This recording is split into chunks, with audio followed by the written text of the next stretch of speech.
Here's some of the stories trending this week at NASA.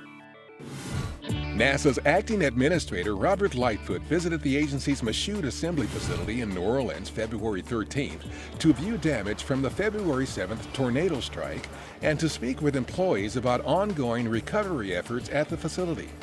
The work at Michoud is critical to supporting the production, testing, and final integration of the core stage of NASA's Space Launch System Deep Space rocket, the largest rocket stage ever built.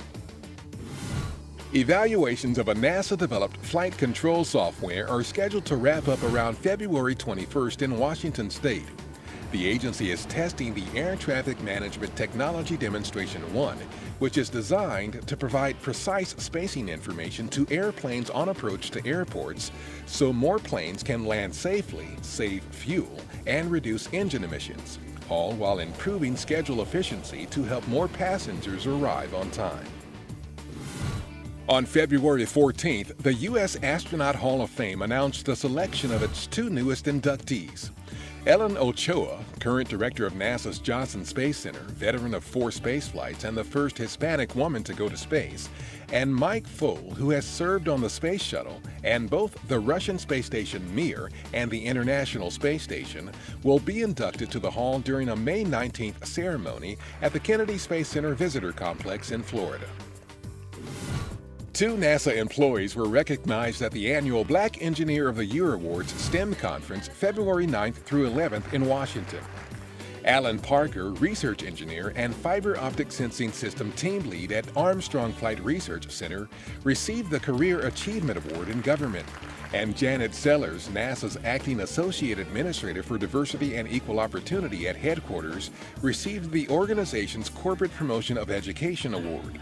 The event highlights top professionals and students in science, technology, engineering, and mathematics. NASA presented its Exceptional Public Achievement Award to Ted Melfi and Margot Lee Shetterly February 15th at the agency's headquarters in Washington. Melfi and Shetterly are the director and author, respectively, of the movie and book Hidden Figures, which highlights a group of female NASA mathematicians that made critical calculations for historic space flights in the early days of the space program. The award recognizes non-government individuals for significant specific achievement or substantial improvement in operations, efficiency, service, financial savings, science, or technology, which contributes to the mission of NASA. And that's what's up this week at NASA. For more on these and other stories, follow us on social media and visit www.nasa.gov/twan.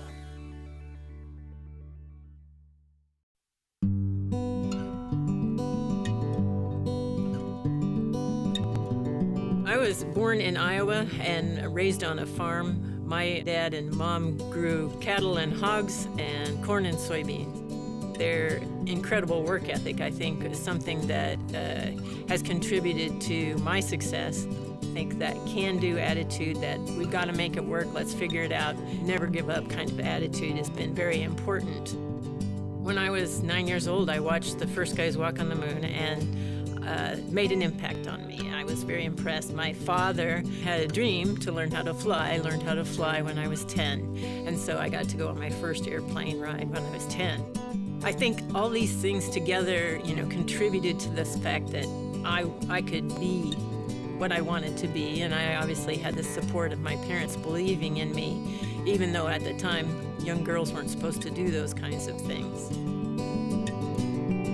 When I graduated from high school, it was the first year they picked female astronauts, and I think that was another key moment in my life. And I think that was when becoming an astronaut changed from being a dream and into a goal.